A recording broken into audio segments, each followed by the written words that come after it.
So my first tip is around communication. Now, I'm old enough that when I first started working in the tax industry, I came to my desk and we had three forms of communication. We had a telephone, we had letters, and we had fax. Email hit me that year. Now when I pick up my son's mobile phone, I see about 6 or 7 ways of communicating which I don't understand at all. I have no idea what most of these apps are and all these things that are going on. And I think it's important when you're particularly doing a client-facing role, when you're liaising with clients, to make sure you pitch your communication appropriately. So an example that didn't go according to plan recently was a client of mine, a very nice gentleman who prefers the traditional way of doing things, asked to have a discussion. A couple of us on our side were in different offices, so we thought we'd arrange a conference call. So my client got sent an email link to a video Skype conference call.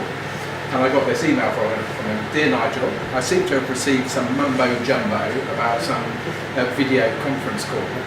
Please call me on the telephone, that will do nicely. Thank you. ABC Jones Esquire." And so, clearly I thought about sending him a carrier pigeon reply, but I thought that probably wouldn't be appropriate, so I did just have the telephone call work perfectly well.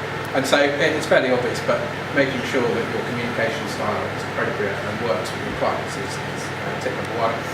I probably should have realised that maybe my communication style wasn't all it could be. A few years ago I had my son, who was reasonably young, 6 or 7 at that time, talking to his friend who asked him, "What does your dad do for his job?" And I heard my son say, "My dad's a taxi driver from Detroit as opposed to a tax advisor from Deloitte." And that maybe should have just given me a clue that I need to work on my communication. That takes me to my second point, which is don't be afraid to borrow good ideas. There are lots of good ideas out there. I find it difficult to have a genuinely good idea myself, but I think I've made some progress by spotting good ideas and taking those and sort of giving credit where credit's due, but actually implementing those in my own business or with my own clients in a particular way.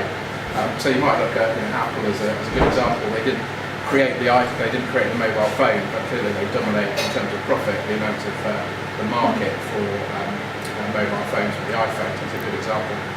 And just to prove that I do practice what I preach, I go back to that story about my son. I actually made that up. What happened, I was at a similar event like this a few years ago, and there was a guy there who was an investment analyst from Newton, and he gave this story about he'd overheard his son describing him as a communist from Luton as opposed to an economist from Newton. So I just took that idea and I thought, that's a good joke, maybe I can use that. And so third and finally, I think my advice would be make yourself redundant. Now, clearly I don't mean you should go into work tomorrow and get yourself fired. That clearly would not be advice on how to be successful.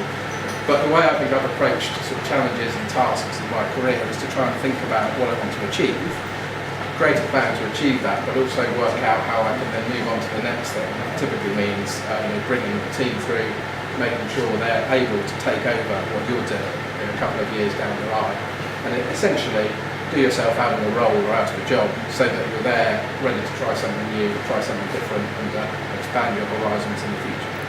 So they're my 3 tips for success. No guarantees, no money.